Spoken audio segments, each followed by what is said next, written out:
¿Qué tal? ¿Cómo está? Le damos la bienvenida a El Explicador de Enrique Ganem y María de Los Ángeles Aranda.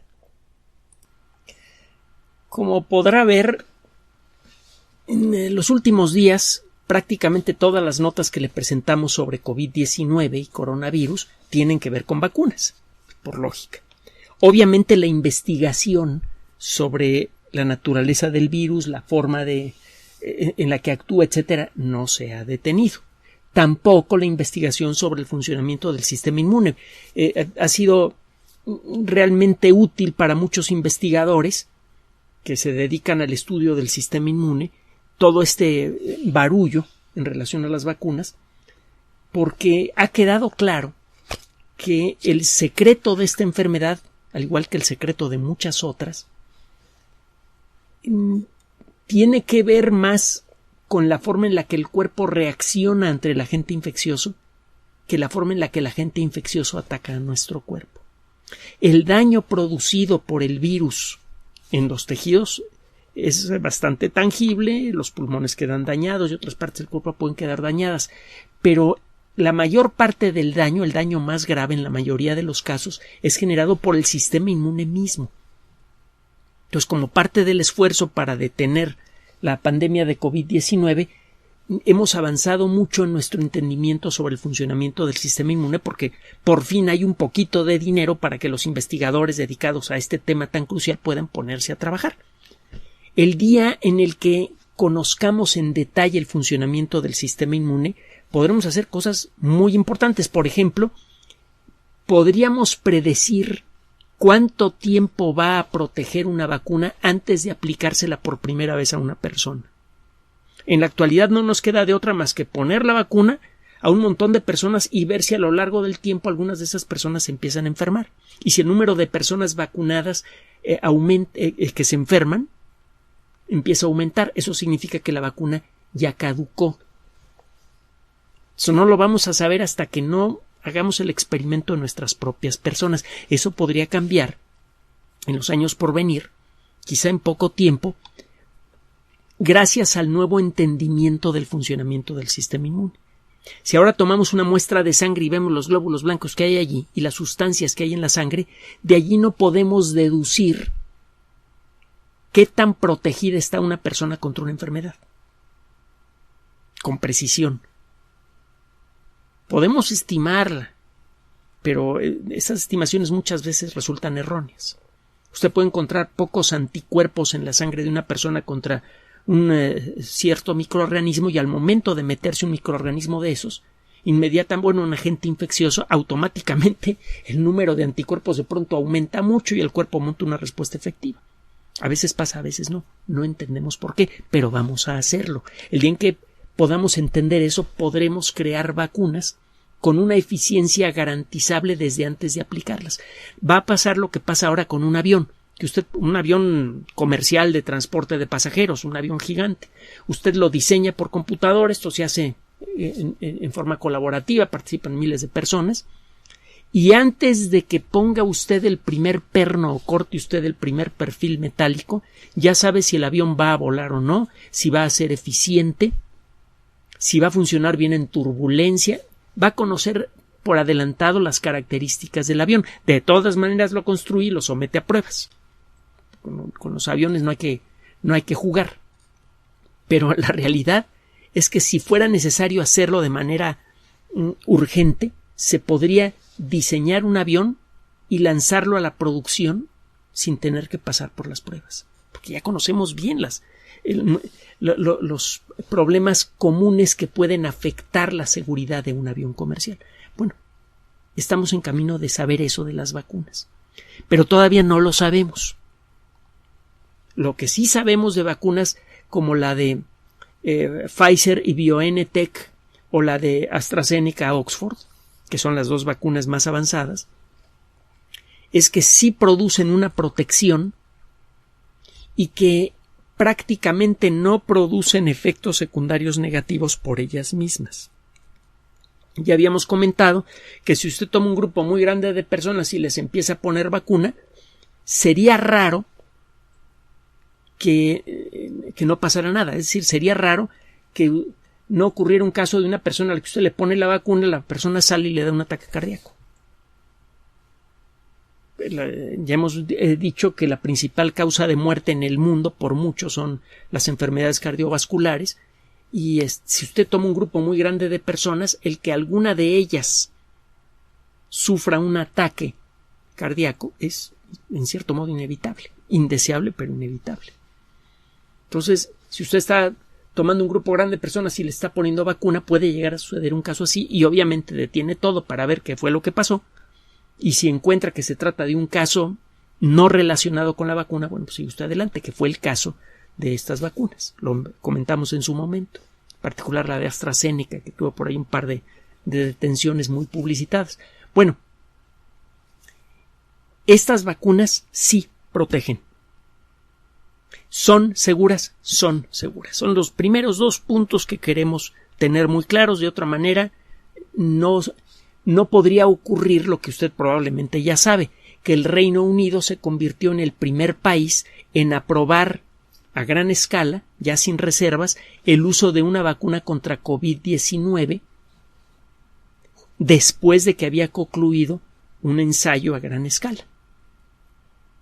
Están desde luego las vacunas en China y en Rusia, que ya fueron aprobadas para el uso a gran escala, pero todavía no habían terminado las pruebas a gran escala. Aunque todo parece indicar que esas vacunas también protegen y también son seguras. Pero no se tienen los datos fríos en la mano. Bueno, el caso de la vacuna de Pfizer y BioNTech, que es la que fue aprobada en el Reino Unido, pues se le inyectó a 43,000 personas. Bueno, se participó en una prueba con 43,000 personas. Se encontró evidencia que sugiere que la vacuna es un 95% efectiva para prevenir la enfermedad. Y le habíamos comentado antes que, mire, con que una vacuna fuera un 60% efectiva, ya sería suficiente para destruir la pandemia de COVID-19. Tendría que aplicársela a muchas personas y a lo mejor tendría que poner dosis de refuerzo cada 3 meses para asegurarse que las personas que recibieron la vacuna la primera vez y no quedan protegidos, en la segunda sí queden protegidas. Sería latoso, sería costoso, etcétera, etcétera, pero ya tendríamos una herramienta para detener la pandemia. Pero una vacuna con un 95% de eficiencia, eso sí es para sonreír y mucho. Ahora, el problema es que esta decisión se tomó en forma apresurada, como una decisión de emergencia. Y así se presentó, no hay engaño en esto. El Reino Unido aprobó esta vacuna en forma acelerada como medida de emergencia, igual que lo hicieron en su momento China y Rusia. Los datos que hay para asegurar que es muy eficiente, los datos que hay para asegurar que la vacuna no produce efectos secundarios importantes son confiables. Se le aplicó a muchísima gente y esa gente está bien. Si produjera algún efecto secundario desagradable o peligroso, como el síndrome de Guillain-Barré, del que hemos hablado brevemente en otras ocasiones, o algún otro tipo de reacción inmune indeseable, ya lo sabríamos. Todo parece indicar que no genera ningún tipo de reacción inmune indeseable, que era lo que se podía esperar, teóricamente. Lo que no se sabe es qué tan efectiva va a ser a gran escala. Eso lo vamos a averiguar. Hay varias preguntas clave que se van a resolver para el caso de esta vacuna y también para el caso de la de AstraZeneca, que está a punto de ser Oxford AstraZeneca, que está a punto de ser también aprobada para su aplicación a gran escala. Hay varios detalles que vamos a tener que averiguar en el camino.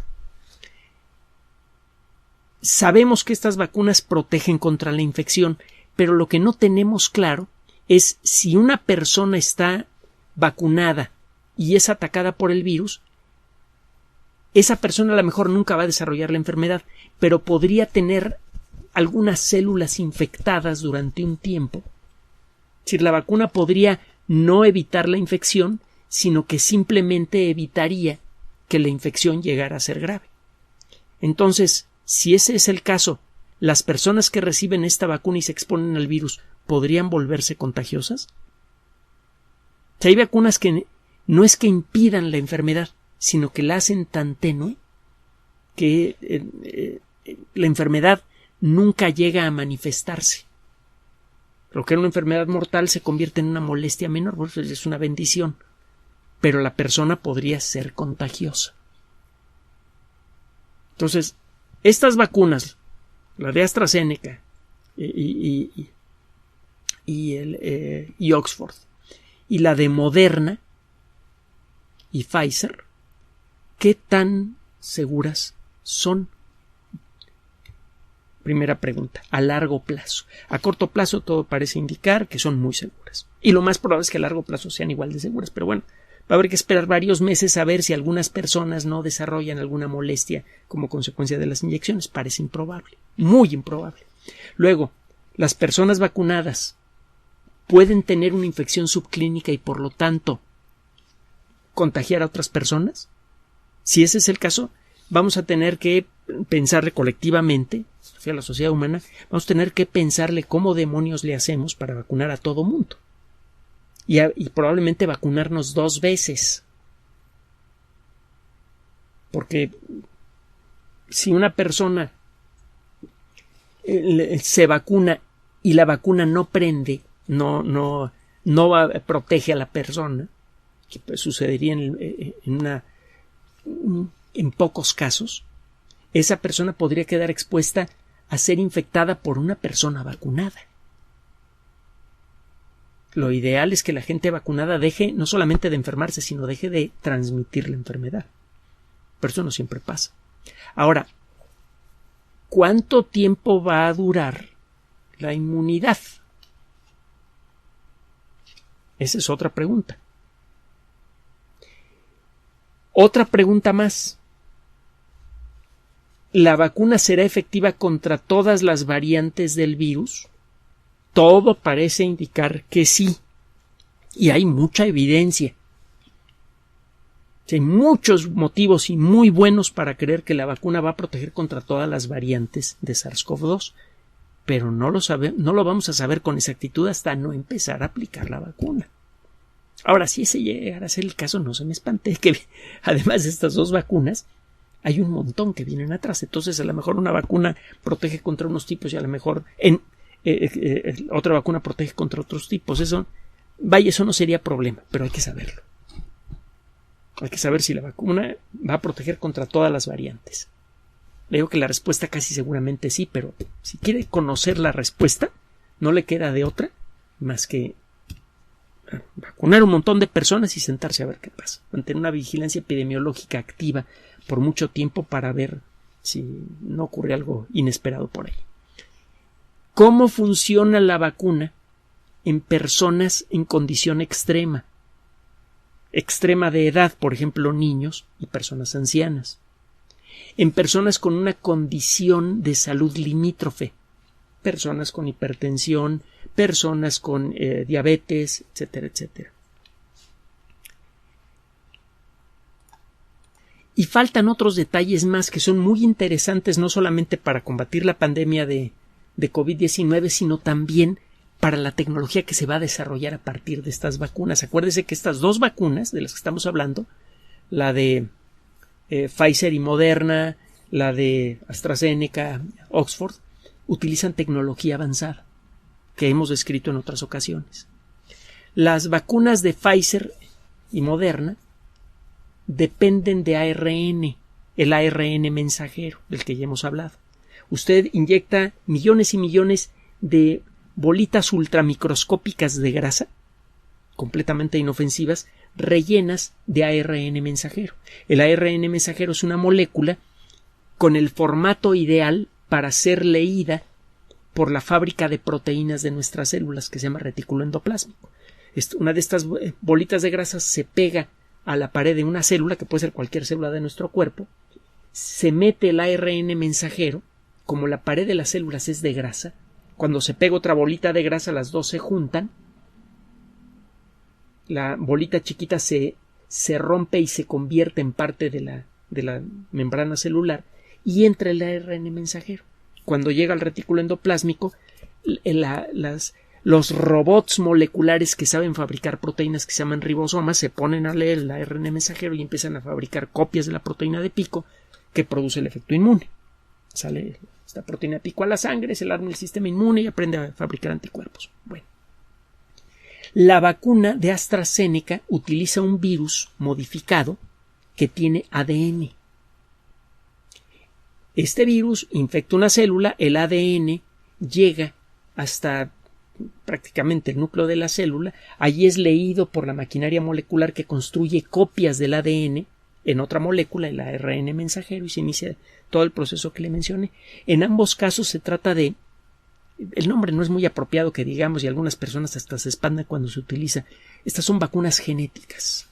¿Por qué? Porque juguetean, bueno, no juguetean, sino que utilizan, aprovechan lo que sabemos desde hace más de 60, 70 años del funcionamiento de la maquinaria genética para producir el principio de la vacuna. Bueno, ahora queremos saber cuál de las dos técnicas es la mejor. No solamente lo queremos saber para fabricar vacunas de manera acelerada la próxima vez que aparezca un virus indeseable. Sabemos que estas técnicas genéticas nos permiten desarrollar vacunas rápido. Ha sido relativamente, en lugar de 10 años tenemos ya una docena de vacunas o más prácticamente listas en distintos grados de pruebas para ser probadas en seres humanos en un año. Pero este proceso podría ser mucho más corto. Ahorita ha sido largo porque es la primera vez que desarrollamos vacunas con esta tecnología. ¿Por cuál apostamos? Hay que ver si las vacunas de ARN, la de Pfizer y Moderna, resultan ser mejores que las vacunas de ADN, como la de AstraZeneca. La evidencia que hay hasta el momento sugiere que probablemente la vacuna de ARN sea mejor. El problema es que la vacuna de ARN requiere de una temperatura igual a la del dióxido de carbono congelado, que son 70 grados bajo cero, casi igual a la del dióxido de carbono congelado. Desde que se fabrica la vacuna hay que tenerla ultracongelada y mantenerla así hasta poco tiempo antes de aplicarla. Y eso implica un costo logístico brutal. Entonces, una vacuna muy efectiva, pero muy latosa de producir y muy complicada de distribuir. La otra podría ser menos efectiva, no lo sabemos, pero mucho más fácil de fabricar y distribuir. Hay que averiguarlo. Estas vacunas, que van a empezar a salvar muchas vidas en pocas semanas, van a servir de ejemplo para el desarrollo de vacunas contra nuevas enfermedades que pueden aparecer por allí, vacunas contra viejas enfermedades. Por ejemplo, existen muchos motivos para creer que se podrían fabricar vacunas contra todas las variedades de gripe. Se podría hacer una vacuna universal contra la gripe. Hay varios equipos trabajando en esto. Y el secreto para fabricar estas vacunas parece ser el uso de la tecnología genética.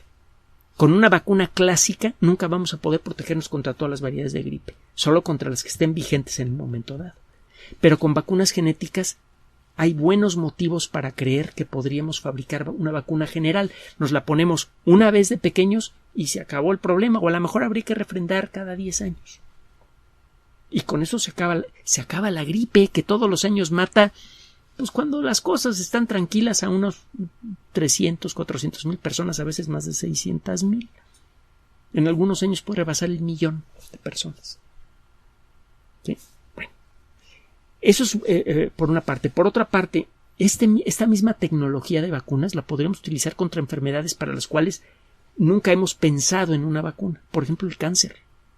Toma usted una muestra de las células cancerosas de una persona, entrena al cuerpo, es decir, genera una vacuna que haga que el sistema inmune aprenda a reconocer a las células cancerosas, y si lo consigue con éxito, el cáncer se cura en horas o días, no importa en dónde esté, sin cirugía, con inyecciones. Y eso sería una parte. La misma tecnología podría ser utilizada con algunas modificaciones para curar enfermedades genéticas. Por ejemplo, bueno, o condiciones genéticas, la calvicie, por ejemplo, y de allí para el real. Un montón de cosas se podrían curar, mejorar, editar con la tecnología que se podría desprender de esto. Entonces, este asunto se está convirtiendo en el foco de atención de muchos especialistas en el mundo de la biología molecular y de la genética y de la medicina, porque la experiencia que se gane en los próximos meses con estas vacunas podría orientar la investigación para el desarrollo de vacunas que hasta ahora han resultado imposibles contra la gripe o el SIDA, y podría permitir el desarrollo efectivo de terapias espectaculares contra enfermedades muy difíciles de enfrentar como el cáncer y muchas otras. Entonces, realmente existen muchas preguntas pendientes que responder, y la comunidad científica internacional y nosotros, si usted así lo manda, vamos a mantener nuestra atención en toda la información que se pueda desprender de las vacunas. Me faltó otra pregunta importante, otras preguntas importantes que se quieren responder como consecuencia de estos experimentos que se están realizando con la vacuna rusa, la vacuna china y la vacuna que se va a empezar a aplicar en el Reino Unido. ¿Podría ocurrir que el virus mute con el paso de los años y aparezca una variante que no es afectada por la vacuna? Parece que no, pero hay que responder a la pregunta. ¿Cómo le van a hacer los científicos para decidir a largo plazo si la vacuna resultó buena? Nunca falta la posibilidad de que alguna vacuna al cabo de muchos años pueda producir un efecto secundario negativo. No se conoce ningún caso, pero como estas vacunas son de nueva tecnología, pues tenemos que descartar esa posibilidad. No sabemos si va a pasar eso o no. Entonces, hay muchas preguntas fundamentales para nuestra salud y nuestro futuro que comenzarán a ser respondidas por los expertos en biología molecular, ingeniería genética, medicina, epidemiología en los próximos meses. Respuestas que no solamente nos van a ayudar a acabar con esta pandemia con mayor rapidez, sino que además nos ayudarán a enfrentar los siguientes retos de salud, y no solamente relacionados con enfermedades infecciosas que nos pueda poner la naturaleza enfrente. Y también a resolver problemas de salud que hasta ahora han escapado a nuestros mejores esfuerzos. Si usted se pone a pensar con cuidado en esto que le estoy diciendo, se dará cuenta que le traemos de nuevo, Ángeles y un servidor, buenas noticias. Le habíamos dicho que íbamos a salir de esta emergencia reforzados, y esto es exactamente lo que le estamos diciendo aquí. Que gracias a lo que vamos a observar en los siguientes meses como consecuencia de la aplicación de estas vacunas, vamos a poder evaluar mejor cómo desarrollar la tecnología de las vacunas genéticas para que la próxima vez que aparezca un agente infeccioso podamos desarrollar vacunas en 2 o 3 meses y no tengamos que esperar 12 meses o 2 años o lo que sea para tener vacunas seguras. Y vamos a poder controlar enfermedades que antes escapaban de nuestras manos. Son buenas noticias. Asúmalo, por favor. Y colabore con el trabajo que están haciendo estos investigadores protegiéndose. Trate de no convertirse en una estadística. Use la mascarilla facial de la manera apropiada. Mantenga la sana distancia. Escuche lo que dicen las autoridades de salud. No crea en las noticias falsas de las redes sociales. Y mantenga la calma. Hay buenos motivos para ello. Gracias por su atención. Además de este canal oficial en YouTube, tenemos nuestro sitio web www.lexplicador.net, las redes sociales de siempre, Twitter Enrique-Ganem, Facebook Enrique Ganem, sitio oficial. Recuerde que también por sugerencia suya tenemos abierto un espacio en Patreon, el explicador Enrique Ganem, y en PayPal, el explicador patrocinio@gmail.com, gracias a los cuales sostenemos este espacio. Finalmente, el explicador siempre somos María de Los Ángeles Aranda y Enrique Ganem. Gracias.